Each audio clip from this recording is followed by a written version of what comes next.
तो आवागमन के चक्र से कोई नहीं बचाएगा। तो आप लोग सोचिए कि दुनियावी जीवन में जी करके ही क्या कीजिएगा। बताया गया है नीति में कि जो बच्चा जन्म नहीं लिया उसका दुख, और जो जन्म लेकर के कुछ दिन रहा उसका दुख, और जो सब दिन के लिए जिंदा रह गया लेकिन मूर्ख रह गया, गंवारू रह गया, परमात्मा से हमेशा विमुख रहा, तो तीनों से जो दुख की प्राप्ति हुई माता पिता को, समाज को, तो उसमें यह नीति बताती है कि सबसे बढ़िया पहले वाला था जो जन्मे नहीं लिया, और उससे खराब वो हुआ जो कुछ दिन का मुंह ममता दिया और मेरी गोद से चला गया, अधिक दुख हुआ। जो सामने में है हमेशा बुढ़वा कुछ कैसे नहीं है, चाय लावो, नाश्ता लावो, फलना लावो, चिलना लावो, का तो जाने है सब वो दुख जिंदगी भर। बोलिए कौन सबसे बढ़िया हुआ। गुरु महाराज बताए हैं कि ये संसार जो है ये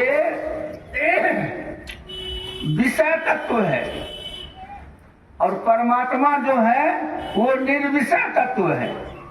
विषय का तात्पर्य है रूप, रस, गंध, स्पर्श और शब्द से, यही है दुनिया। और परमात्मा जो है वो निर्विषय है। और इस दोनों में जो अंतर है, इस अंतर को पाटने वाले हैं हमारे गुरु। आप लोग हनुमान चालीसा पढ़ते होंगे, श्री गुरु चरण सरोज रज निज मन मुकुर सुधार, अवर्णव रघुवर विमल जस जो दायक फल चार। यही अयोध्या कांड की शुरुआत होती है इसी दोहा से, देखिएगा, इसी दोहा से। और लिखे तुझरा बंदो गुरु पद कंज, कृपा सिंधु नर रूप हरि। देखिए गुरु के चरण की कितनी बड़ी महिमा है। इसी तो गुरु और परमात्मा में कोई अंतर नहीं है।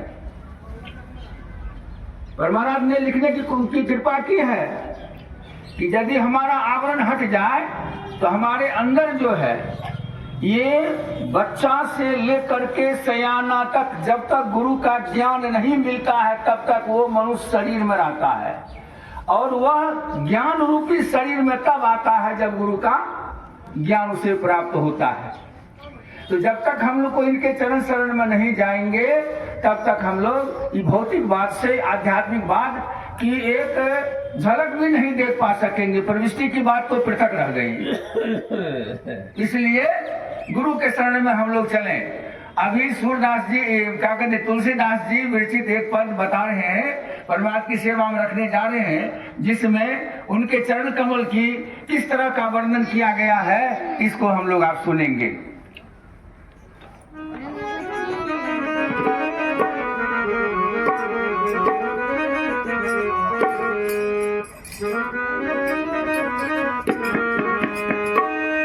भजू